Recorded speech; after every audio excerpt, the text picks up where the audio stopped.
Ladies और gentleman, welcome to अपाना सक्षम point YouTube channel. यहाँ आपको मिलेगी इतिहास विषय से संबंधित भरपूर सामग्री, जिससे आप first grade, net JRF, assistant professor, TGT, PGT व अन्य इतिहास विषय की तैयारी बेहतर ढंग से कर सकते हैं। इसलिए आप ये यूट्यूब चैनल सब्सक्राइब कीजिए तथा साथ ही हमारा टेलीग्राम चैनल भी ज्वाइन कीजिए। नमस्कार दोस्तों, जय हिंद, वंदे मातरम। अपना सक्षम पॉइंट यूट्यूब चैनल पर एक बार फिर से आप सभी का हार्दिक स्वागत है।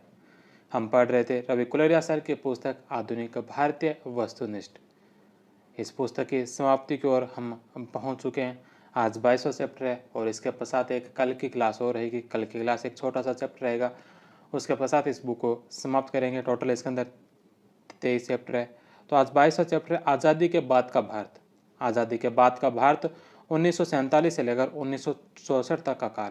तो आज़ादी के बाद के भारत से संबंधित कुछ क्वेश्चन है, तो करते हैं आज की क्लास को शुरू।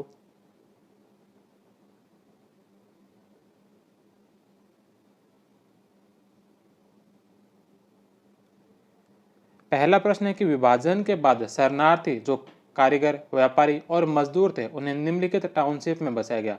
विभाजन के पश्चात जो शरणार्थी थे जिनमें कारीगर, व्यापारी और मजदूर थे, उन्हें कौन से टाउनशिप में बसाया गया था? फरीदाबाद में। बे नंबर ऑप्शन। नेक्स्ट क्वेश्चन है कि योजना आयोग की स्थापना किस वर्ष हुई? योजना आयोग की स्थापना कब हुई थी? योजना आयोग की स्थापना 1950 में। 1946 में 1946 के अंदर केसी नियोगी की अध्यक्षता में गठित नियोजन परामर्शदात्री मंडल प्लानिंग एडवाइजरी बोर्ड की सिफारिश के आधार पर केंद्रीय मंत्रिमंडल के प्रस्ताव द्वारा 15 मार्च 1950 को पहली बार जवाहरलाल नेहरू की अध्यक्षता में योजना आयोग का गठन किया गया। इसके पहले उपाध्यक्ष गुलजारीलाल नंदा थे। यह एक परामर्शदात्री निकाय था। योजना आयोग देश के सामाजिक और आर्थिक विकास के नियोजन की सर्वोच्च संस्था थी। नेक्स्ट क्वेश्चन है कि प्रथम पंचवर्षीय योजना 1951 से 56 समर्पित थी। प्रथम पंचवर्षीय योजना किसको समर्पित थी? कृषि विकास को। प्रथम पंचवर्षीय योजना 1951 से 1956। पहले भारतीय प्रधानमंत्री जवाहरलाल नेहरू ने 8 दिसंबर 1951 को भारत के संसद में पहली बार 5 साल की योजना प्रस्तुत की। योजना में मुख्य रूप से कृषि क्षेत्र, बांधों, सिंचाई में निवेश को प्राथमिकता दी गई। यह योजना हेरोड डोमर मॉडल पर आधारित थी। 2069 करोड़ की कुल योजना में सिंचाई और ऊर्जा का 27.2%, कृषि और सामुदायिक विकास का 17.4%, परिवहन और संचार का 24% लक्ष्य रखा गया था। लक्ष्य विकास दर 2.1% थी, जबकि हासिल की गई विकास दर 3.6% थी। भाखड़ा नागल बांध और हीराकुंड बांध सहित कई सिंचाई परियोजनाएं इस अवधि के दौरान शुरू की गई थी। 1956 में योजना अवधि के अंत में 5 भारतीय प्रौद्योगिकी संस्थान IIT की नींव रखी गई। शुरू होने की तारीख इसमें अलग है। नेक्स्ट क्वेश्चन है कि जवाहरलाल नेहरू ने आधुनिक भारत के मंदिर किसे कहा था? जवाहरलाल नेहरू ने आधुनिक भारत के मंदिर किसे कहा था? नदी घाटी परियोजनाओं को। नेक्स्ट क्वेश्चन है कि स्वतंत्र भारत का पहला भारतीय प्रौद्योगिकी संस्थान कहाँ स्थापित है? स्वतंत्र भारत का पहला भारतीय प्रौद्योगिकी संस्थान कहाँ पर है? स्वतंत्र भारत का पहला भारतीय प्रौद्योगिकी संस्थान खड़गपुर में। 1951 में पहला भारतीय प्रौद्योगिकी संस्थान IIT खड़गपुर पश्चिम बंगाल में स्थापित किया गया। इसे अमेरिका के Massachusetts institute of technology MIT की तर्ज पर विकसित किया गया। इसके बाद IIT Bombay 1958, IIT Madras 1959, IIT Kanpur 1959 और IIT दिल्ली 1961 की स्थापना की गई थी। नेक्स्ट क्वेश्चन है कि आज़ादी के बाद जवाहरलाल नेहरू की सरकार के उद्योग एवं आपूर्ति मंत्री जो कांग्रेस के सदस्य नहीं थे। आज़ादी के बाद जवाहरलाल नेहरू की सरकार के उद्योग एवं आपूर्ति मंत्री कौन थे जो कांग्रेस के सदस्य नहीं थे? तो यह थे श्यामा प्रसाद मुखर्जी। श्यामा प्रसाद मुखर्जी जो हिंदू महासभा के श्यामा प्रसाद मुखर्जी उद्योग और आपूर्ति मंत्री थे। डॉक्टर अंबेडकर कानून मंत्री। अकाली दल के नेता बलदेव सिंह जो रक्षा मंत्री थे। जैसे कई गैर कांग्रेसियों को जो मंत्रिमंडल में सम्मिलित किया गया था। नेक्स्ट क्वेश्चन है, नीचे दो वक्तव्य दिए गए हैं, ए को अभिकथन ए और दूसरे को कारण आर कहा गया है। इनमें से बताना कौन कौन सा सही है। सबसे पहला है कि द्वितीय पंचवर्षीय योजना में भारी उद्योग के पक्ष में बदलाव को चिन्हित किया। द्वितीय पंचवर्षीय योजना ने भारी उद्योग के पक्ष में बदलाव को चिन्हित किया। इस क्षेत्र में आयात को बंद करना आत्मनिर्भरता के लिए आवश्यक माना गया। इस क्षेत्र में आयात को बंद करना जो आत्मनिर्भरता के लिए आवश्यक माना गया। दोनों ही ऑप्शन इसके सही होंगे, ए नंबर ऑप्शन। नेहरू महालनोबिस युक्ति कौशल किससे संबंधित है? नेहरू महालनोबिस युक्ति कौशल है जो किससे संबंधित है? बॉम्बे प्लान से। द्वितीय पंचवर्षीय योजना 1956 से 61 है। पीसी महालनोबिस मॉडल पर आधारित इस योजना का फोकस आधारभूत तथा भारी उद्योग पर था। पश्चिमी जर्मनी के सहयोग से राउरकेला उड़ीसा, सोवियत संघ के सहयोग से भिलाई छत्तीसगढ़ एवं ब्रिटेन के सहयोग से दुर्गापुर पश्चिम बंगाल में इस्पात तथा integral coach factory Perambur Chennai एवं चित्तरंजन लोकोमोटिव्स की भी इसी योजना की देन थी। नेक्स्ट क्वेश्चन है कि दूसरे पंचवर्षीय योजना में उद्योगों के विकास के योजनाकार कौन थे? दूसरी पंचवर्षीय योजना में उद्योगों के विकास के योजनाकार कौन थे? पीसी महालनोबिस। नेक्स्ट क्वेश्चन है कि किस पंचवर्षीय योजना में अर्थव्यवस्था को आत्मनिर्भर एवं स्वतः स्फूर्त बनाए जाने पर जोर दिया गया? कौन सी पंचवर्षीय योजना में अर्थव्यवस्था को आत्मनिर्भर और स्वतः स्फूर्त बनाए जाने पर जोर दिया गया था? कौन सी पंचवर्षीय योजना में? तो यह दिया गया था तीसरी पंचवर्षीय योजना में। तीसरी पंचवर्षीय योजना 1961 से 1966 भारतीय अर्थव्यवस्था को आत्मनिर्भर एवं स्वतः स्फूर्तिवान बनाए जाने पर जोर दिया गया। भारत चीन युद्ध 1962, भारत पाक युद्ध 1965 और 1965-66 के दौरान भीषण सूखा पड़ जाने से तीसरी योजना अपने लक्ष्यों को प्राप्त करने में असफल रही थी। नेक्स्ट क्वेश्चन है कि भारत की आजादी के बाद कानून मंत्री के रूप में शामिल होने के लिए पंडित जवाहरलाल नेहरू ने किसे आमंत्रित किया था? भारत की आजादी के बाद कानून मंत्री के रूप में शामिल होने के लिए पंडित जवाहरलाल नेहरू ने किसे आमंत्रित किया था? डॉक्टर अम्बेडकर को। 6 नंबर ऑप्शन। भारत एवं पाकिस्तान के बीच 1950 में नेहरू लियाकत समझौता किस मुद्दे के हल के लिए हस्ताक्षरित था? भारत एवं पाकिस्तान के बीच 1950 में नेहरू लियाकत समझौता जो कौन से मुद्दे के हल के लिए हस्ताक्षरित था? अल्पसंख्यकों की सुरक्षा को लेकर। ए नंबर ऑप्शन। नेहरू ने 8 अप्रैल 1950 को पाकिस्तान के प्रधानमंत्री लियाकत अली खान के साथ एक समझौते पर हस्ताक्षर किए जिसे अल्पसंख्यकों का दिल्ली पैक्ट कहा जाता है। इसका उद्देश्य पाकिस्तान और भारत दोनों में केंद्रीय एवं प्रांतीय स्तर पर अल्पसंख्यक समुदाय के मंत्रियों की नियुक्ति करके दोनों देशों में सांप्रदायिक शांति कायम करना था। पश्चिम बंगाल, असम और पूर्वी बंगाल में अल्पसंख्यक आयोग बनाए गए। दोनों देशों के बंगाल में इन जातीय दंगों के कारणों का पता लगाने और ऐसी घटनाओं की पुनरावृत्ति रोकने के उपायों की सिफारिशों के लिए जांच आयोगों का गठन किया गया। अपहृत महिलाओं का पता लगाने और उनके पुनर्वास के लिए एक एजेंसी का निर्माण किया गया था। नेक्स्ट क्वेश्चन है कि आजाद भारत के पहले शिक्षा मंत्री कौन थे? आजाद भारत के पहले शिक्षा मंत्री मौलाना आजाद। नेक्स्ट क्वेश्चन है भूदान आंदोलन के संस्थापक थे। भूदान आंदोलन के संस्थापक कौन थे? आचार्य विनोबा भावे। नेहरू सरकार ने अनुच्छेद 31 में संशोधन के लिए 1951 में प्रथम संविधान अधिनियम पारित किया और सभी भूमि सुधार कानूनों को न्यायिक समीक्षा से मुक्त रखने के लिए 9वीं अनुसूची जारी की, किंतु इससे भी जमींदारी व भूमि सुधार समस्या का समाधान नहीं हुआ क्योंकि इसके कार्यान्वयन में विलंब हो गया था और जमींदार वर्ग द्वारा इसमें निरंतर अड़चनें डालने से फिर अवरोध उत्पन्न हुआ। अनेक भूस्वामियों ने भूमि सीमा से बचने के लिए अपनी अतिरिक्त भूमि अपने परिवार के अन्य सदस्यों के नाम हस्तांतरित कर दी थी। कुछ अतिरिक्त भूमि को 1951 में वयोवृद्ध गांधीवादी नेता विनोबा भावे द्वारा चलाए गए स्वेच्छा से भूमिदान करने अथवा भूमिदान आंदोलन के द्वारा प्राप्त किया गया था। उन्होंने 1954 में ग्रामदान आंदोलन शुरू किया जिसमें लोगों को पूरा गांव दान करने के लिए प्रोत्साहित किया गया था, किंतु अधिकांश मामलों में निर्धन किसानों को भूमि पुनर्वितरण के उक्त आंदोलनों के माध्यम से बंजर और अनुपजाऊ भूमि मिली जिस पर उन्हें बिना किसी बुनियादी सहायता या संसाधन की खेती करनी थी। नेक्स्ट क्वेश्चन है कि 1947 में सोशलिस्ट रिपब्लिकन पार्टी की स्थापना किसने की? 1947 में सोशलिस्ट रिपब्लिकन पार्टी की स्थापना किसके द्वारा की गई थी? शरद चंद्र बोस के द्वारा। बे नंबर ऑप्शन। शरद बोस जिन्होंने कांग्रेस से त्यागपत्र दे दिया था और अगस्त 1947 में अपनी सोशलिस्ट रिपब्लिकन पार्टी का गठन किया था। इन्होंने इन सभी गैर साम्यवादी दलों को United Socialist Organisation of India USOI के नाम से एक अखिल भारतीय गठबंधन के रूप में एक साथ लाने का प्रयास किया। उन्हें आशा थी कि यह पार्टी कांग्रेस का वामपंथी विकल्प हो सकती है। नेक्स्ट क्वेश्चन है कि 1951 में किसके स्थान पर जवाहरलाल नेहरू कांग्रेस के अध्यक्ष बने? 1951 में किसके स्थान पर जवाहरलाल नेहरू कांग्रेस के अध्यक्ष बने थे? पुरुषोत्तम दास टंडन के स्थान पर। 1950 में पुरुषोत्तम दास टंडन नेहरू के विरोध के बावजूद कांग्रेस अध्यक्ष पद के चुनाव में जे.बी. कृपलानी को हराने में सफल रहे। 1951 में जवाहरलाल नेहरू कांग्रेस के अध्यक्ष बने। कृपलानी ने 16 मई 1951 को कांग्रेस से त्यागपत्र दे दिया था और 14 जून को पटना में हुए एक सम्मेलन में नई पार्टी के गठन की घोषणा की, जिसे किसान मजदूर प्रजा पार्टी या संक्षिप्त रूप में प्रजा पार्टी नाम दिया गया था। नेक्स्ट क्वेश्चन है कि निम्नलिखित कथनों पर विचार कीजिए। दो कथन दे रखे हैं। पहला कि स्वतंत्र भारत का पहला चुनाव अक्टूबर 1951 से फरवरी 1952 के बीच लगभग 5 माह चला था।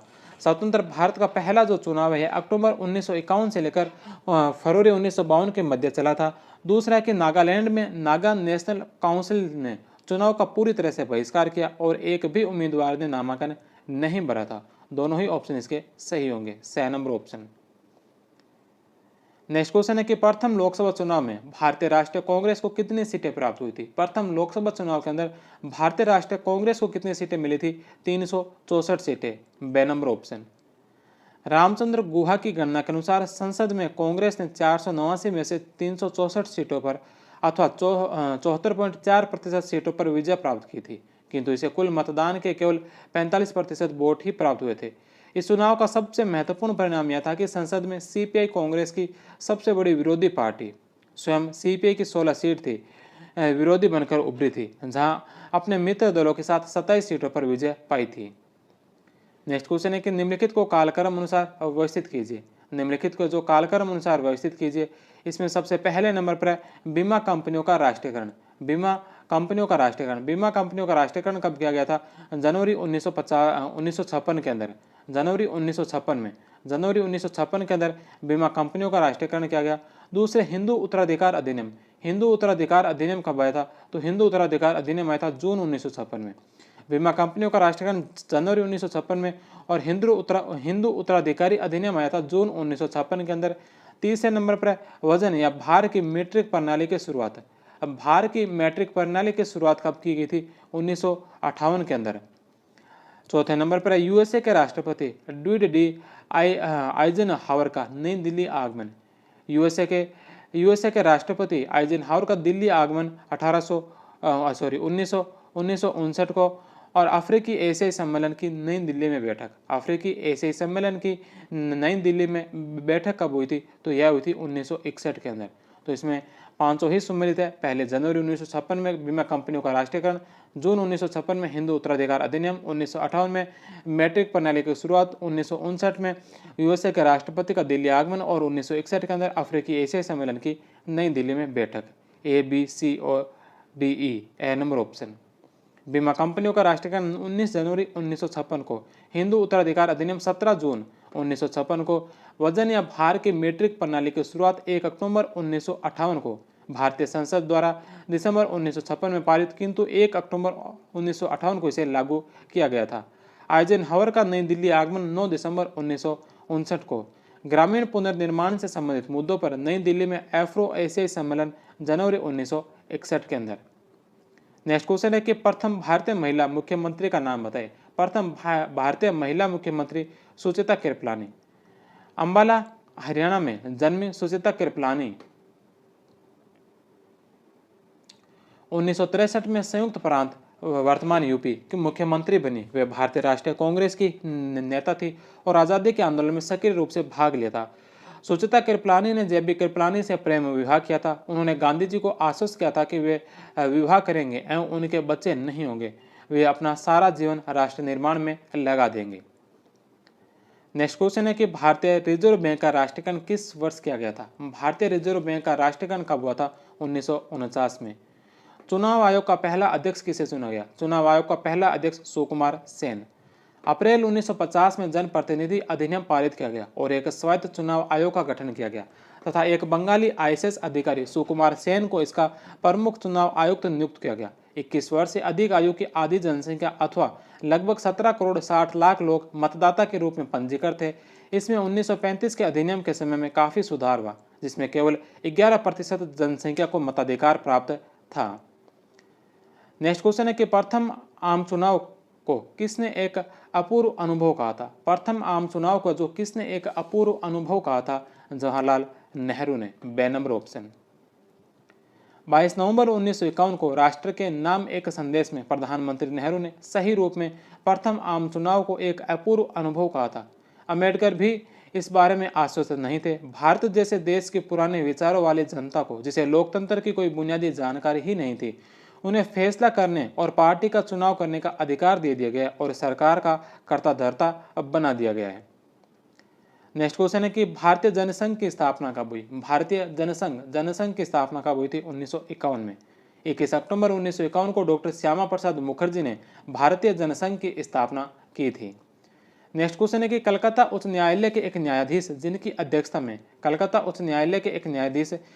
अध्यक्षता में एक व्यापक हिंदू कोड बनाने के लिए समिति का गठन किया गया था, वह कलकत्ता के उच्च न्यायालय के न्यायाधीश कौन थे? BN राव, बे नंबर ऑप्शन। नेक्स्ट क्वेश्चन है कि हिंदू कोड बिल कब पारित हुआ? हिंदू कोड बिल पारित कब हुआ था? 1950 के अंदर। 1944-45 में कलकत्ता उच्च न्यायालय के एक न्यायाधीश सर बेनेगल नरसिंह राव के तत्वाधान में एक समिति को एक व्यापक हिंदू कोड बनाने का उत्तरदायित्व सौंपा गया था। स्वतंत्रता एवं विभाजन ने इस प्रक्रिया को मंद कर दिया, किंतु स्वतंत्रता के तत्काल बाद संविधान सभा ने हिंदू कोड बिल का मसौदा तैयार करने के लिए अम्बेडकर की अध्यक्षता में जो विधि मंत्री थे, एक चयन समिति का गठन किया, जिसे अंततः अगस्त 1948 के अंदर सरकार के समक्ष प्रस्तुत किया गया। यह बिल काफ़ी व्यापक था, जिसमें व्यक्तिगत कानून के सभी पक्षों को शामिल किया गया था और हिंदू महिलाओं को संतान गोद लेने तथा संपत्ति में उत्तराधिकार के मामले में विस्तृत अधिकार दिए गए थे और यही इसने बर्र के छत्ते में हाथ डाल दिया था। जब 1951 में ग्रीष्मकाल के सत्र में यह बिल संसद में बहस के लिए प्रस्तुत किया गया, यह एक कटु बहस थी जिसमें नेहरू और अम्बेडकर जैसे आधुनिकतावादी एक ओर थे और अन्य बातों की तुलना में संयुक्त हिंदू परिवार को महत्व देने वाले लोग दूसरी ओर थे। शीघ्र ही यह स्पष्ट हो गया कि बिल पास नहीं हो पाएगा तथा प्रधानमंत्री नेहरू ने इसे स्थगित करने का फैसला किया। हालांकि उन्होंने इस स्थगन को अस्थायी घोषित कर दिया था। अम्बेडकर ने इससे चिढ़कर मंत्रिमंडल से इस्तीफा दे दिया और अगले चुनाव में अपने अखिल भारतीय अनुसूचित जाति संघ की ओर से अपने बूते पर चुनाव लड़ने का फैसला लिया।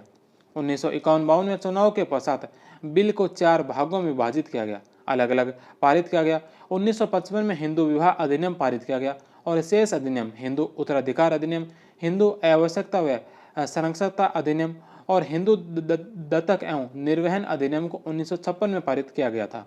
इस नए अधिनियम में महिलाओं के अधिकारों को इतना कम कर दिया था कि मधु किश्वर ने उन्हें महिलाओं से धोखाधड़ी कहा था। नेक्स्ट क्वेश्चन है कि 1952 में भारत सरकार ने किसको माध्यमिक शिक्षा आयोग का अध्यक्ष नियुक्त किया था? 1952 के अंदर भारत सरकार ने किसको माध्यमिक शिक्षा आयोग का अध्यक्ष नियुक्त किया था? लक्ष्मण स्वामी मुदालियर को, the number option. Next question है कि निम्नलिखित में से किसने 1952 से 1962 के बीच संयुक्त राष्ट्र में भारतीय प्रतिनिधि मंडलों का नेतृत्व किया और गुट निरपेक्षता की नीति के पक्ष में अपनी आवाज उठाई थी? कृष्णा मेनन, ए नंबर ऑप्शन। नेक्स्ट क्वेश्चन है कि निम्नलिखित में से किसने कहा था कि विज्ञान और मशीनरी के द्वारा उन्हें मानवता कुछ समय तक भारी फायदा हो सकता है लेकिन आखिरकार तबाही ही होगी? किसने कहा था कि विज्ञान और मशीनरी के द्वारा उसे कुछ समय तक फायदा हो सकता है, उसे यानी मानवता को कुछ समय तक भारी फायदा हो सकता है लेकिन आखिरकार तबाही ही होगी? किसने इसके बारे में कहा था? तो यह कहा था मीरा बहन ने, ए नंबर ऑप्शन। महात्मा गांधी की अनुयायी मीराबेन ने 1949 में लिखा था कि विज्ञान और मशीनरी के द्वारा उन्हें कुछ समय तक भारी फायदा हो सकता है लेकिन आखिरकार तबाही ही मिलेगी। हमें कुदरत के संतुलन का अध्ययन करके उसके नियमों के हिसाब से अपनी जिंदगी चलानी चाहिए, तभी हम स्वस्थ और नैतिक रूप से सभ्य प्रजाति के रूप में जीवित रह पाएंगे। नेक्स्ट क्वेश्चन है, सुमेलित कीजिए। एक तरफ नेताओं के नाम दे रखें और सामने उनकी पार्टियों के नाम दे रखें। सबसे पहले नंबर पर है श्यामा प्रसाद मुखर्जी। श्यामा प्रसाद मुखर्जी ने भारतीय जनसंघ की स्थापना की थी। दूसरे नंबर पर है मीनू मसानी। मीनू मसानी का संबंध कौन सी पार्टी से? स्वतंत्र पार्टी। S.A. डांगे भारतीय कम्युनिस्ट पार्टी और अशोक मेहता प्रजा सोशलिस्ट पार्टी से संबंधित है। B, C, A और D, ए नंबर ऑप्शन। नेक्स्ट क्वेश्चन है कि किस वर्ष भाषाई आधार पर राज्यों के पुनर्गठन की मांग के अध्ययन हेतु, किस वर्ष है जो भाषाई आधार पर राज्यों के पुनर्गठन की मांग के अध्ययन हेतु S.K. धर की अध्यक्षता में एक आयोग का गठन किया गया था? 1948 में। जब 1946 में संविधान सभा की बैठक हुई तो प्रदेश के भाषाई पुनर्गठन की मांग उठी, किंतु अब कांग्रेस ने, जिसने 1920 में क्षेत्रीय भाषाओं को मान्यता प्रदान की थी, राष्ट्रीय एकता के हित में भाषाई राज्यों की मांग का विरोध किया। जून 1948 में एस के धर की अध्यक्षता में एक भाषाई प्रदेश आयोग का गठन किया गया और इसे दिसंबर में अपनी रिपोर्ट जारी की। विशेष बात यह है कि 4 भाषाई आयोग आंध्र, केरल, कर्नाटक और महाराष्ट्र के निर्माण के पक्ष में जनता के समर्थन के बावजूद धर आयोग ने राष्ट्रीय एकता के हित में इस कदम का विरोध किया था। नेक्स्ट क्वेश्चन है कि धर आयोग धर कमीशन की सिफारिश पर अध्ययन करने के लिए कांग्रेस के द्वारा गठित भारतीय समिति के सदस्यों के निम्नलिखित में से कौन शामिल नहीं था। धर आयोग की सिफारिशों के अध्ययन के लिए कांग्रेस द्वारा गठित भाषाई समिति के सदस्यों में निम्नलिखित में से कौन सम्मिलित नहीं था। डॉक्टर अम्बेडकर इसमें सम्मिलित नहीं थे, जवाहरलाल नेहरू, वल्लभ भाई पटेल और पट्टाभी सीतारामैया जो इस भाषाई समिति के सदस्य थे। दिसंबर 1948 में कांग्रेस ने अपने उच्च स्तरीय भाषाई प्रदेश समिति की स्थापना की, जिसके सदस्यों में जवाहरलाल नेहरू, वल्लभ भाई पटेल, पट्टाभी सीतारामैया शामिल थे। इसकी रिपोर्ट में, जिसे JBV रिपोर्ट कहा गया, अभी राष्ट्रीय एकता के लिए भाषाई प्रदेशों के निर्माण का विरोध किया गया था। नेक्स्ट क्वेश्चन है कि भाषाई प्रदेश की पहली मांग किसने उठाई थी। भाषाई प्रदेश की पहली मांग आंध्र के तेलुगु भाषी लोगों ने। सबसे गहरा असंतोष मद्रास प्रेसिडेंसी के तेलुगु भाषी जिलों में दिखाई दिया। जब 1952 के आम चुनाव में नेहरू वहां पर चुनाव प्रचार के लिए गए तो लोगों ने उन्हें काले झंडे दिखाए, हमें आंध्र चाहिए के नारे लगाए गए। उसी साल अक्टूबर में वयोवृद्ध गांधीवादी पोटी श्रीरामुलु तेलुगु भाषियों के हितों की रक्षा के लिए आंध्र राज्य के गठन की मांग करते हुए भूख हड़ताल पर बैठ गए। जैसे जैसे अनशन आगे बढ़ा, बहुत सारे लोग श्रीरामुलु के समर्थन में आगे आने लगे। जगह जगह लोग हड़ताल करने लगे और जुलूस निकालने लगे। 58 दिन के अनशन के बाद 15 दिसंबर 1952 को पोटी श्रीरामुलु का देहांत हो गया। जैसा कि एक अखबार ने लिखा कि श्रीरामुलु के देहांत की खबर ने पूरे आंध्र को अस्त व्यस्त कर डाला। विरोध इतना व्यापक और गहरा था कि केंद्र सरकार को आखिरकार यह मांग मांगनी ही पड़ी। इस तरह 1 अक्टूबर 1953 को आंध्र के रूप में एक नए राज्य का गठन हुआ, जो बाद में आंध्र प्रदेश बना। भाषाई प्रदेश की पहली मांग आंध्र के तेलुगु भाषी लोगों ने उठाई थी। 16 अगस्त 1951 को एक गांधीवादी नेता स्वामी सीताराम ने एक अलग आंध्र राज्य की मांग के समर्थन में मृत्युपर्यंत अनशन की घोषणा की थी। हालांकि उन्होंने 35 दिनों के बाद अपना अनशन तोड़ दिया, किंतु यह आंदोलन 15 दिसंबर 1952 को दोबारा शुरू हुआ। इस बार एक अन्य गांधीवादी नेता पोटी श्रीरामुलु की अंततः 56 दिनों के बाद अनशन के बाद मृत्यु हो गई। इसे राजनीतिक क्रोध उबल पड़ा और अनेक स्थानों पर हिंसात्मक टकराव भड़क उठे। अंततः भारत सरकार ने 19 दिसंबर को एक नए आंध्र राज्य के निर्माण की घोषणा की, जिसका 1 अक्टूबर 1953 को उद्घाटन किया गया था। नेक्स्ट क्वेश्चन है कि निम्नलिखित व्यक्तियों में से राज्य पुनर्गठन आयोग 1953 के अध्यक्ष कौन थे। राज्य पुनर्गठन आयोग 1953 का राज्य पुनर्गठन आयोग के अध्यक्ष कौन थे। Fazal Ali, the number option. Andhra की स्थापना के बाद अन्य भाषाई समुदाय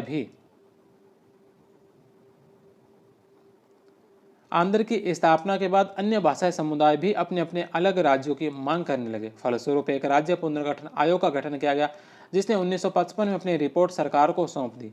आयोग ने सुझाव दिया कि असमिया, बंगाल, उड़िया, तमिल, मलयालम, कन्नड़ और तेलुगु भाषा के लिए अलग अलग प्रांतों का गठन करने के उद्देश्य से जिलों और प्रांतों की सीमा को पुनः तय किया जाए।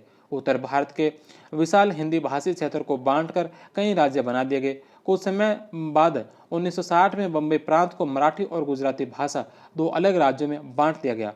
1966 में पंजाब का विभाजन हुआ और हरियाणा को अलग राज्य के रूप में मान्यता दी गई। नेक्स्ट क्वेश्चन है कि अगस्त 1953 में भारत सरकार द्वारा गठित किए गए अन्य पुनर्गठन आयोग के निम्नलिखित में से कौन से सदस्य थे। अगस्त 1953 में भारत सरकार के द्वारा गठित किए गए राज्य पुनर्गठन आयोग के अंदर इनमें से कौन कौन से सदस्य थे। राज्य पुनर्गठन आयोग के अंदर सदस्य थे जस्टिस फजल अली, KM फनीकर और हरदीनाथ कुंजरू। तेज बहादुर सप्रू इसके अंदर नहीं थे। 2, 3 और 4 6 नंबर ऑप्शन। पुनर्गठन राज्य आयोग के सदस्यों में एक विधिवेता S फजल अली, एक सामाजिक कार्यकर्ता HN कुंजरू और एक इतिहासकार KM फनीकर को शामिल किया गया था। नेक्स्ट क्वेश्चन है कि निम्नलिखित में से कौन 1953 के गठित राज्य पुनर्गठन आयोग के सदस्य थे। निम्नलिखित में से कौन 1953 में गठित राज्य पुनर्गठन आयोग के सदस्य थे। फजल अली थे, के एम पानीकर थे और हरदीनाथ कुंजरू थे। 1, 2, 3। नेक्स्ट क्वेश्चन है कि निम्न में से कौन आंध्र महासभा का सदस्य नहीं था। निम्न में से कौन है जो आंध्र महासभा का सदस्य नहीं था, जिसका गठन 20वीं शताब्दी के आरंभिक वर्षों में तेलुगु भाषी लोगों के लिए एक अलग भाषाई राज्य मांगने के लिए किया गया था। निम्नलिखित में से कौन है जो आंध्र महासभा का सदस्य नहीं था, जिसका गठन 20वीं शताब्दी के आरंभिक वर्षों में तेलुगु भाषी लोगों के लिए एक अलग भाषाई राज्य मांगने के लिए किया गया था। तो इसमें से कौन सदस्य नहीं था। तो इसमें एम कृष्ण राव इसके अंदर नहीं थे, कोंडा वेंकटरमैया थे, पट्टाभी सीतारामैया थे और टी प्रकाशम थे। नेक्स्ट क्वेश्चन है कि निम्नलिखित में से किसे भाषाई आधार पर प्रांतों के पुनः वितरण को राष्ट्रीयता की हत्या के समान बताया। किसने जो भाषाई आधार पर प्रांतों के पुनर्वितरण को राष्ट्रीयता की हत्या बताया था। जवाहरलाल नेहरू ने। बे नंबर ऑप्शन। नेक्स्ट क्वेश्चन है कि निम्नलिखित आयोगों को है जो कालक्रम अनुसार व्यवस्थित कीजिए। निम्नलिखित आयोगों को कालक्रम अनुसार व्यवस्थित कीजिए। सबसे पहले नंबर पर कोठारी आयोग। कोठारी आयोग का गठन कब किया गया था। तो कोठारी आयोग का गठन किया गया था 1964 में, 1964 से 66 तक। और राधाकृष्णन आयोग का गठन किया गया था 1948 के अंदर। राधाकृष्णन आयोग 1948। सैडलर आयोग का गठन किया गया था 1917 के अंदर। सैडलर आयोग 1917 का। और विश्वविद्यालय अनुदान आयोग है जो नवंबर 1948 का है, नवंबर 1948 का है। तो इसके अंदर सबसे पहले नंबर पर जाएगा यह आएगा सैडलर आयोग 1917 का। सबसे पहले नंबर पर सैडलर आयोग, इसके पश्चात राधाकृष्णन आयोग 1948 का। तीसरे नंबर पर आएगा विश्वविद्यालय अनुदान आयोग जो नवंबर 1948 का। और चौथे नंबर पर आएगा कोठारी आयोग जो 1964 से 66 तक का है। 3, 2, 4 और 1 ए नंबर ऑप्शन। नेक्स्ट क्वेश्चन है कि आउड़ी कांग्रेस अधिवेशन में नेहरू ने नियोजन का ध्येय भारत के समाजवादी समाज की स्थापना बताया था। इस अधिवेशन का आयोजन किस वर्ष हुआ। आउड़ी कांग्रेस अधिवेशन में नेहरू ने नियोजन का ध्येय जो भारत में समाजवादी समाज की स्थापना बताया था। इस अधिवेशन का योजना जो किस वर्ष हुआ था, किस वर्ष यह अधिवेशन हुआ था। तो यह जो अधिवेशन हुआ था, यह अधिवेशन हुआ था 1955 के अंदर। 1955 में आउड़ी तमिलनाडु में कांग्रेस अधिवेशन आयोजित किया गया था। नेक्स्ट क्वेश्चन है कि भारत पाकिस्तान के मध्य सिंधु जल संधि पर हस्ताक्षर कब किए थे। सिंधु जल संधि अभी काफ़ी प्रचलित रही थी जब पहलगाम अटैक हुआ था। इसके पश्चात भारत ने सिंधु जल संधि को स्थगित कर दिया था। यह सिंधु जल संधि हुई कब थी। तो यह हुई थी 1960 के अंदर, 1960। 6 नंबर ऑप्शन। विश्व बैंक की देखरेख में 17 अप्रैल 1959 को वाशिंगटन में नहर के जल बंटवारे के संबंधित अंतरिम समझौता हुआ। इसके बाद दोनों देशों के बीच व्यापक समझौते का एक सिलसिला चला। 19 सितंबर 1960 को कराची में नहर जल संधि पर हस्ताक्षर हुए। जवाहरलाल नेहरू के और अयूब खान ने किए थे। नेक्स्ट क्वेश्चन है कि भारत में हरित क्रांति किस प्रधानमंत्री के नेतृत्व में शुरू हुई थी। भारत में जो हरित क्रांति कौन से प्रधानमंत्री के नेतृत्व में शुरू हुई थी। लाल बहादुर शास्त्री। संविधान में 12वां संशोधन क्यों किया गया। संविधान के अंदर 12वां संशोधन क्यों किया गया था। गोवा दमन दीव को भारत में सम्मिलित करने के लिए 12वां संशोधन किया गया था। भारत में परमाणु ऊर्जा आयोग की स्थापना कब हुई। भारत में परमाणु ऊर्जा आयोग की स्थापना 1948 में। 1948 के आरंभ में जवाहरलाल नेहरू ने लिखा कि भविष्य उनका होगा जो परमाणु ऊर्जा पैदा कर सकेंगे। यह भविष्य का सर्वप्रमुख ऊर्जा स्रोत बनने जा रहा है। स्वाभाविक रूप से सैनिक सुरक्षा भी इससे जुड़ी है। अगस्त 1948 में भारत सरकार ने परमाणु ऊर्जा आयोग की स्थापना की, जिसका अध्यक्ष भारत के अग्रणी परमाणु वैज्ञानिक डॉक्टर होमी जहांगीर भाभा को बनाया गया। शांतिपूर्ण ऊर्जा विकसित करने के लिए आयोग वैज्ञानिक अनुसंधान विभाग के तहत बनाया गया, जो सीधे प्रधानमंत्री नेहरू के निर्देशन में काम करता था। 1954 ईस्वी में सरकार ने सीधा प्रधानमंत्री के नेतृत्व में एक अलग परमाणु विभाग गठित किया, जिसके सचिव डॉक्टर होमी जहांगीर भाभा बनाए गए। नेक्स्ट क्वेश्चन है कि भारत के सबसे पहले परमाणु रिएक्टर की स्थापना कहाँ की गई। भारत के सबसे पहले परमाणु रिएक्टर की स्थापना कहाँ की गई थी। मुंबई के अंदर। अप्सरा नामक प्रथम परमाणु रिसर्च रिएक्टर की स्थापना यूनाइटेड किंगडम के सहयोग से Bhabha atomic research centre BARC Mumbai में 4 अगस्त 1956 को की गई। यह न सिर्फ भारत बल्कि एशिया का भी प्रथम परमाणु रिएक्टर था। इसरो की स्थापना कब की गई थी। के अंदर। 1962 में परमाणु ऊर्जा विभाग के अंतर्गत भारतीय राष्ट्रीय अंतरिक्ष अनुसंधान समिति की स्थापना की थी। इसके बाद इस समिति के स्थान पर जो अगस्त 1969 के अंदर भारतीय अंतरिक्ष अनुसंधान संगठन इसरो की स्थापना की गई। डॉक्टर विक्रम साराभाई इसरो के पहले चेयरमैन बने थे। भारत सरकार ने अंतरिक्ष आयोग का गठन किया और जून 1972 में अंतरिक्ष विभाग की स्थापना की और सितंबर 1972 में इसरो का जो अंतरिक्ष विभाग के अंतर्गत कर दिया था। नेक्स्ट क्वेश्चन है, सम्मिलित कीजिए कुछ इंस्टीट्यूट है, इनकी स्थापना कहाँ पर की गई, ये कहाँ पर स्थापित है। सबसे पहले नंबर पर है central Electrochemical Research institute. Central Electrochemical Research institute है जो कराईकुड़ी के अंदर स्थापित है। सेंट्रल ड्रग रिसर्च इंस्टीट्यूट है जो लखनऊ में स्थापित है। नेशनल फिजिकल लेबोरेटरी जो दिल्ली में स्थापित है और नेशनल मेटलर्जिकल लेबोरेटरी जो जमशेदपुर के अंदर स्थापित है। तो इसके अंदर BA, D और C।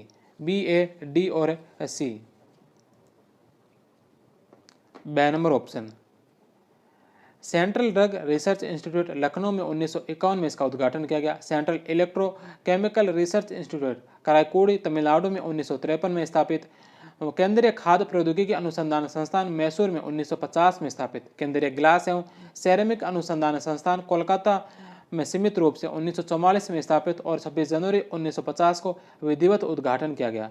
केंद्रीय चमड़ा अनुसंधान संस्थान चेन्नई अप्रैल 1948 में कि नेशनल केमिकल लेबोरेटरी पुणे में 1950 में। नेशनल फिजिकल लेबोरेटरी दिल्ली में 4 जनवरी 1947 को आधारशिला रखी और 1950 में इसका उद्घाटन किया गया। नेशनल मेटलर्जिकल लेबोरेटरी जमशेदपुर में 1946 में आधारशिला रखी और 1950 में जो इसका उद्घाटन किया गया।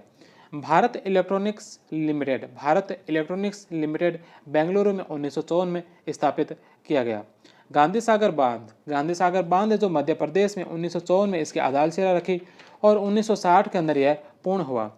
तुंगभद्रा बांध जो कर्नाटक के अंदर 1960 में बनकर तैयार हुआ। थिरुमल अयंगर इसके मुख्य वास्तुकार थे। भांकड़ा नागल बांध 1944 में पंजाब के राजस्व मंत्री सर छोटूराम ने बिलासपुर हिमाचल प्रदेश के राजा के साथ इसके निर्माण के लिए समझौता किया। 1948 में इसका निर्माण प्रारंभ हुआ। 17 नवंबर 1955 को नेहरू ने प्रतीकात्मक रूप से इस बांध में कंक्रीट डालकर इसकी शुरुआत की। जवाहरलाल नेहरू ने इसे चमत्कारिक वस्तु कहा। 1963 में यह बनकर तैयार हुआ था। नेक्स्ट क्वेश्चन है कि त्रिस्तरीय पंचायती व्यवस्था की शुरुआत कहाँ से हुई थी। त्रिस्तरीय पंचायती व्यवस्था की शुरुआत कहाँ से हुई थी? नागौर राजस्थान से। बलवंतराय मेहता समिति इसका गठन 1957 में सामुदायिक विकास कार्यक्रम CDP और राष्ट्रीय विस्तार सेवा NEC के खराब प्रदर्शन के कारणों का अध्ययन करने के लिए किया गया। इस समिति की रिपोर्ट के आधार पर 2 अक्टूबर 1959 को नागौर राजस्थान में त्रिस्तरीय पंचायती राज व्यवस्था की शुरुआत की गई। 1965 के युद्ध के दौरान पाकिस्तानी एयरफोर्स के हमले में हेलीकॉप्टर में सवार गुजरात के तत्कालीन मुख्यमंत्री बलवंत राय मेहता की मृत्यु हो गई थी। नेक्स्ट क्वेश्चन है कि किसने 25वां और 42वां संशोधन बनाया था? किसने जो 25वां और 42वां संशोधन बनाया था? इंदिरा गांधी ने। भारतीय रियासतों के शासकों के विशेष अधिकारों व पूर्वी परस की समाप्ति कब की गई? भारतीय रियासतों के शासकों के विशेष अधिकार और पूर्वी परस की समाप्ति कब की गई थी? 1971 के अंदर। नेक्स्ट क्वेश्चन है कि सैन्य शासन के साथ लंबे प्रयासों के कारण किस देश को गैरिसन राज्य का नाम दिया गया? सैन्य प्रशासन के साथ लंबे प्रयासों के कारण किस देश को जो गैरिसन राज्य का नाम दिया गया था? पाकिस्तान को। प्रथम एशिया अफ्रीका सम्मेलन को किस अन्य नाम से जाना जाता है? प्रथम एशिया अफ्रीका सम्मेलन को जो किस अन्य नाम से जाना जाता है? वांडुंग सम्मेलन। एशिया अफ्रीका सम्मेलन वांडुंग सम्मेलन का आयोजन श्रीलंका के सुझाव पर 18 से 24 अप्रैल 1955 को वांडुंग इंडोनेशिया में आयोजित किया गया, जिसमें कुल 29 देशों ने भाग लिया था। नेक्स्ट क्वेश्चन है कि निम्नलिखित को कालक्रम अनुसार व्यवस्थित कीजिए। निम्नलिखित को कालक्रम अनुसार व्यवस्थित कीजिए। सबसे पहले नंबर प्रथम गुटनिरपेक्ष सम्मेलन। प्रथम गुटनिरपेक्ष सम्मेलन कब हुआ था? तो प्रथम गुटनिरपेक्ष सम्मेलन हुआ था 1961 में। प्रथम एशियाई संबंध सम्मेलन 1947 के अंदर। तीसरे नंबर पर पंचशील समझौता। पंचशील समझौता हुआ था 1954 में। और चौथे नंबर पर बांडुंग सम्मेलन। बांडुंग सम्मेलन कब हुआ था? तो बांडुंग सम्मेलन हुआ था 1955 के अंदर। तो इसके अंदर सबसे पहले नंबर पर जो आएगा ये आएगा प्रथम एशियाई संबंध सम्मेलन 1947 का। इसके पश्चात पंचशील समझौता 1954 का, बांडुंग सम्मेलन 1955 का, और इसके पश्चात सबसे अंत में आएगा प्रथम गुटनिरपेक्ष सम्मेलन 1961 का। 2, 3, 4 और 1 6 नंबर ऑप्शन। मार्च 1947 प्रथम एशियाई संबंध सम्मेलन दिल्ली में 28 देशों ने भाग लिया था। जनवरी 1949 के अंदर द्वितीय एशियाई संबंध सम्मेलन दिल्ली में 19 देशों ने जिसमें भाग लिया था। 18 एशियाई देश थे और 1 ऑस्ट्रेलिया थे। डचों ने 1 जनवरी 1950 तक इंडोनेशिया को स्वतंत्र करने की मांग की थी। 29 अप्रैल 1954 को पंचशील समझौता हुआ चीन और भारत के मध्य। 18 से 24 अप्रैल 1955 को बांडुंग सम्मेलन हुआ और 1 से 6 सितंबर 1961 को प्रथम गुटनिरपेक्ष सम्मेलन बेलग्रेड यूगोस्लाविया में किया गया था। नेक्स्ट क्वेश्चन है कि निम्नलिखित में से कौन सा गुटनिरपेक्ष आंदोलन से संबंधित 6D में सम्मिलित नहीं है? 6D में सम्मिलित कौन सा इसमें से कौन सा 6D में सम्मिलित नहीं है? डेवलपमेंट विकास, इसमें डेप्लॉय आर्मी सैनिक तैनाती है जो इस 6D में सम्मिलित नहीं है। इसके अंदर निशस्त्रीकरण है और डिटेनेट तनाव शिथिलीकरण भी है। ब और स और द है, ब नंबर इसमें नहीं होगा। सैनिक तैनाती इसके अंदर नहीं थी। गुटनिरपेक्ष आंदोलन से संबंधित 6D शांति की कूटनीति डिप्लोमेसी फॉर पीस, विकास डेवलपमेंट, निशस्त्रीकरण, विउपनिवेशीकरण डी कोलोनाइजेशन, तनाव शिथिलीकरण और लोकतंत्रीकरण इसके अंदर सम्मिलित थे। नेक्स्ट क्वेश्चन है कि निम्नलिखित कथनों में से गुटनिरपेक्ष आंदोलन के मुख्य सिद्धांत कौन से? गुटनिरपेक्ष आंदोलन के इसमें से मुख्य सिद्धांत जो कौन कौन से मुख्य सिद्धांत है? सबसे पहला है सदस्य राष्ट्र की स्वतंत्र विदेश नीतियों। सदस्य राष्ट्र की स्वतंत्र विदेश नीतियों ये सही है। सदस्य राष्ट्र उपनिवेशवाद का सहयोग करे। गुटनिरपेक्ष आंदोलन का जो मुख्य सिद्धांत था इसमें था कि सदस्य राष्ट्र जो उपनिवेशवाद का सहयोग नहीं करे, सहयोग नहीं करने की बात की गई थी, इसलिए 2 नंबर ऑप्शन इसका गलत होगा। किसी भी सैनिक गुट का सदस्य राष्ट्र जो इसका सदस्य नहीं होगा। किसी भी बड़ी शक्ति के साथ सदस्य राष्ट्र कोई द्विपक्षीय समझौता नहीं करे। 1, 3 और 4 इसके सही होंगे। ए नंबर ऑप्शन। गुटनिरपेक्षता अंतर्राष्ट्रीय राजनीति में न्यायपूर्ण ढंग से बिना किसी गुट में शामिल हुए सक्रिय भाग लेने की नीति है। गुटनिरपेक्षता शब्द को प्रसिद्ध जवाहरलाल नेहरू ने दिलवाए थे। गुटनिरपेक्षता के प्रारंभिक 3 आधार स्तंभ पंडित जवाहरलाल नेहरू भारत से, कमाल अब्दुल नासिर मिस्र के और मार्शल टिटो यूगोस्लाविया ने यूगोस्लाविया के ब्रियोनो द्वीप पर बैठक आयोजित करके 5 सिद्धांतों को स्वीकार किया था। 5 सिद्धांत कौन कौन से थे? जिसमें पहला था कि सदस्य राष्ट्र की स्वतंत्र विदेश नीति हो। दूसरा था कि सदस्य राष्ट्र उपनिवेशवाद का सहयोग नहीं करेगा। सदस्य राष्ट्र किसी भी सैनिक गुट का सदस्य नहीं होगा। सदस्य राष्ट्र किसी भी बड़ी शक्ति के साथ कोई द्विपक्षीय समझौता नहीं करेगा। सदस्य राष्ट्र किसी भी बड़ी शक्ति को अपने देश में सैनिक अड्डा बनाने की अनुमति प्रदान नहीं करेगा। नेक्स्ट क्वेश्चन है कि निम्नलिखित में से किस युद्ध के दौरान भारत ने पश्चिमी शक्तियों और चीनी साम्यवादियों के बीच मध्यस्थता की भूमिका निभाई थी? कौन से युद्ध के पश्चात जो भारत ने पश्चिमी शक्तियों और चीनी साम्यवादियों के बीच मध्यस्थता की भूमिका निभाई थी? तो यह निभाई थी कोरियाई युद्ध के पश्चात। The number option. विदेश नीति के संदर्भ में नेहरू के नेतृत्व में भारत ने नव स्वतंत्र एफ्रो एशियाई देशों के नेता की भूमिका निभाने का प्रयास किया जो संभवतः तीसरा ब्लॉक बना सकते थे। भारत ने इंडोनेशिया पर डच पूर्वाधिकार का कड़ा विरोध किया और संयुक्त राष्ट्र जैसे अंतर्राष्ट्रीय मंच पर इंडोनेशिया के स्वतंत्रता संग्राम का समर्थन किया। 1948 में भारत ने श्रीलंका, तब सिलोन नाम था, श्रीलंका और म्यांमार को तब वर्मा कहा जाता था, कि स्वतंत्रता का स्वागत किया। नेहरू भी अखिल एशियावाद के समर्थक थे। उन्होंने 1949 में नई दिल्ली में एशियाई देशों के एक सम्मेलन का आयोजन किया जिसमें इंडोनेशिया से डचों की वापसी की मांग की गई थी। भारत ने इंडो चाइना, जिसमें वियतनाम, कंबोडिया और लाओस शामिल थे, मलेशिया और अफ्रीका के विभिन्न भागों के स्वतंत्रता संग्राम का समर्थन किया। 1950 में कोरिया युद्ध के दौरान भारत ने अमेरिका के नेतृत्व में पश्चिमी शक्तियों और चीन के नेतृत्व में साम्यवादियों के बीच मध्यस्थता की भूमिका निभाई थी। 1954 में जेनेवा सम्मेलन, जिसमें इंडो चाइना ने फ्रांसीसी उपनिवेश शासन को समाप्त कर दिया था, भारत ने महत्वपूर्ण भूमिका निभाई थी। नेक्स्ट क्वेश्चन है कि जवाहरलाल नेहरू के समय में भारत के संबंध में निम्नलिखित में से कौन सा कथन असत्य है? जवाहरलाल नेहरू के समय में भारत के संबंध में कौन सा कथन इसमें से असत्य है? सबसे पहला कि मिस्र में आंग्ल हस्तक्षेप का विरोध किया। मिस्र में आंग्ल हस्तक्षेप का विरोध किया गया था। हंगरी में रूस के हस्तक्षेप का विरोध किया गया था। हंगरी में रूस के हस्तक्षेप का विरोध किया गया था, विरोध नहीं किया था, बल्कि उनके प्रति द्वेषवृत्ति दर्शाई थी। दूसरा ऑप्शन इसका गलत होगा। चीनी गणतंत्र को मान्यता दी थी। चीनी सेना के तिब्बत में प्रवेश का विरोध नहीं किया था। से और द सही है, बे नंबर इसका गलत होगा। स्वेज नहर के राष्ट्रीयकरण के पश्चात 1956 में जहां एक और भारत ने मिस्र में आंग्ल और फ्रांसीसी हस्तक्षेप का घोर विरोध किया था, और वहीं दूसरी ओर हंगरी में रूस के हस्तक्षेप के प्रति द्वेषवृत्ति दर्शाई थी। भारत ने आरंभ से ही कम्युनिस्ट चीन के साथ अपने संबंध सौहार्दपूर्ण बनाए रखने का प्रयास किया, जो दिसंबर 1949 में चीनी गणतंत्र को मान्यता देने वाले सबसे पहले राष्ट्रों में सम्मिलित था।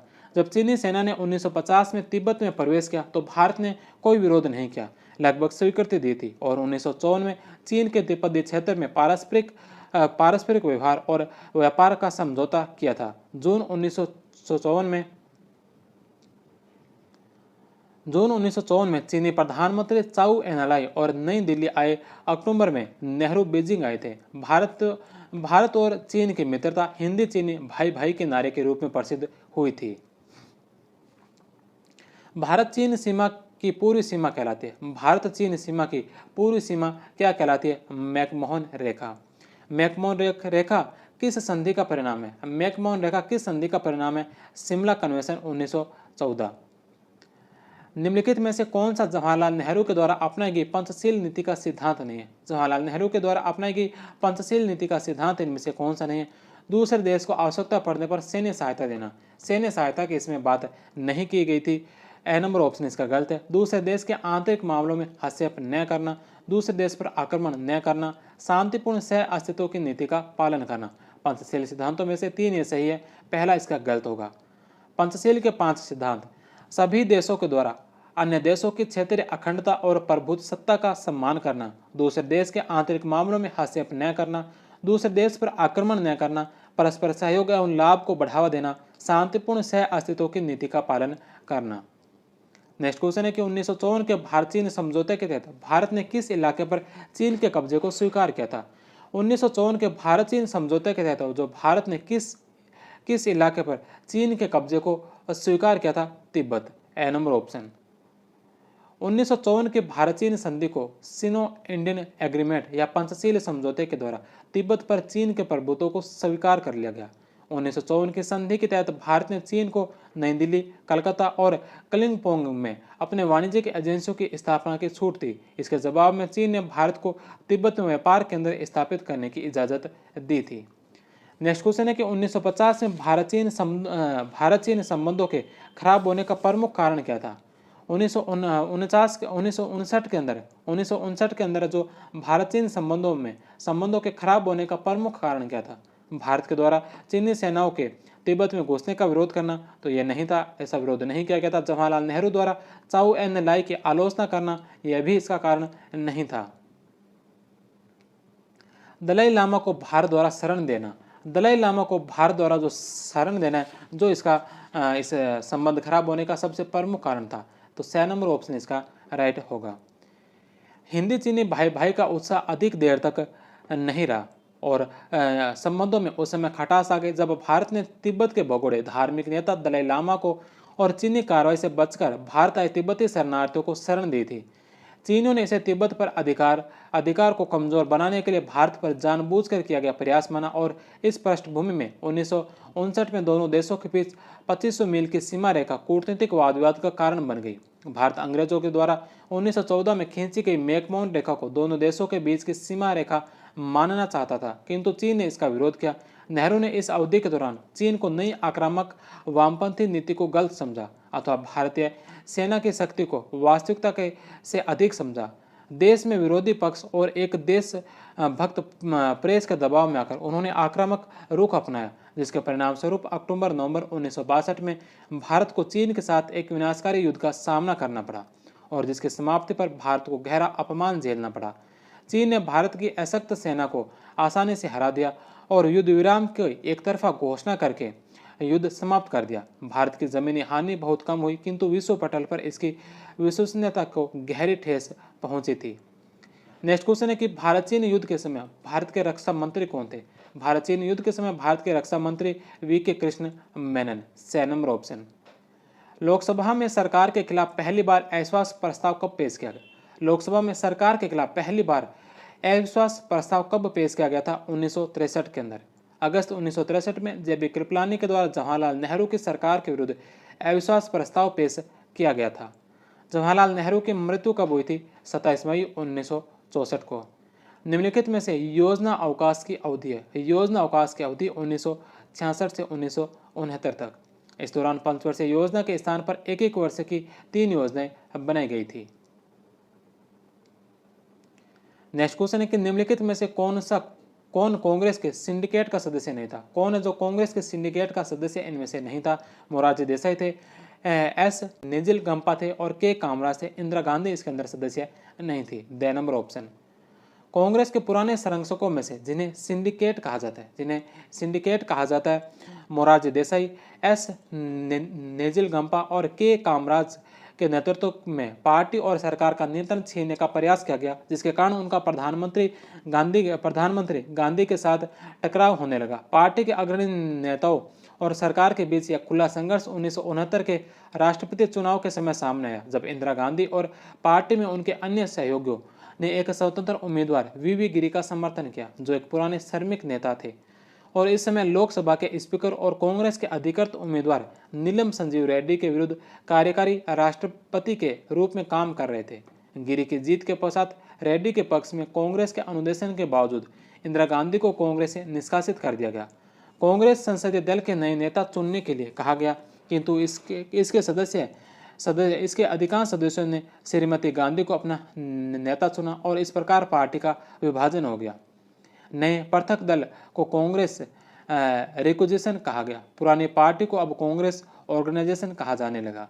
श्रीमती गांधी ने 1969 में अपने एक सुधारवादी कार्यक्रम के माध्यम से अपनी जनवादी छवि को अधिक मजबूत बनाने की शुरुआत की, जिसमें 14 बैंकों का राष्ट्रीयकरण, राजाओं की प्रिवी पर्स की समाप्ति और भूमि सीमा का आरंभ शामिल था। नेक्स्ट क्वेश्चन है कि भारत और सोवियत संघ के मध्य शांति, मैत्री और सहयोग की संधि कब हुई? भारत और सोवियत संघ के मध्य जो शांति, मैत्री और सहयोग की संधि कब हुई थी? 9 अगस्त 1971 को।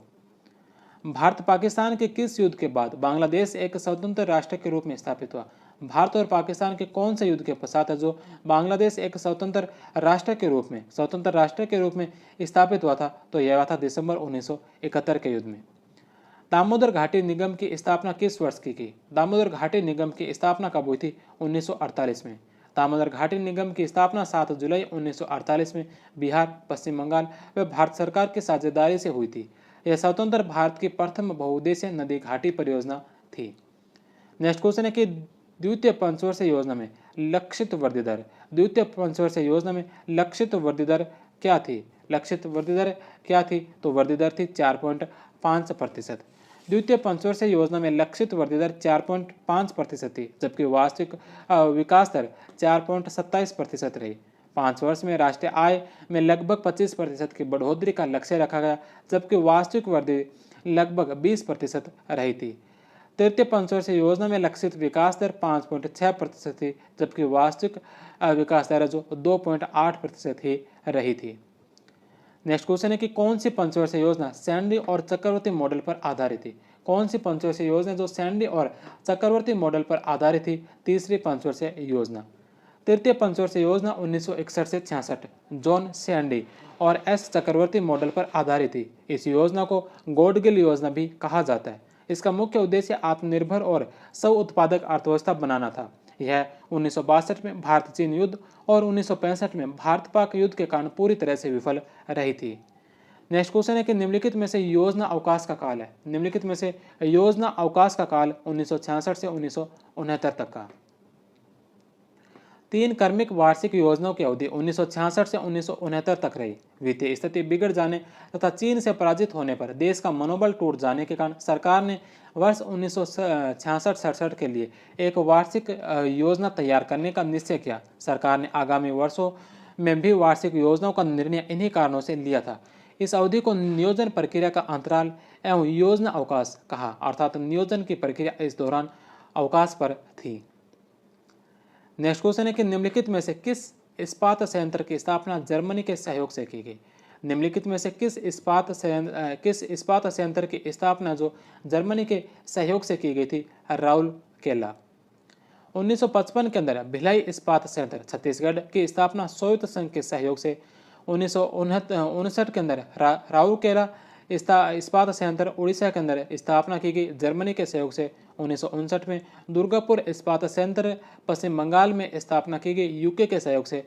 और 1964 में बोकारो इस्पात संयंत्र झारखंड के अंदर स्थापित किया गया था सोवियत संघ के सहयोग से। तो ये थे आज़ादी के बाद भारत के इस चैप्टर से संबंधित लगभग 70-72 क्वेश्चन। इसके पश्चात एक छोटी सी सारणी और देख लेते हैं इसी चैप्टर से संबंधित कुछ कालक्रम। आज़ादी के बाद का भारत।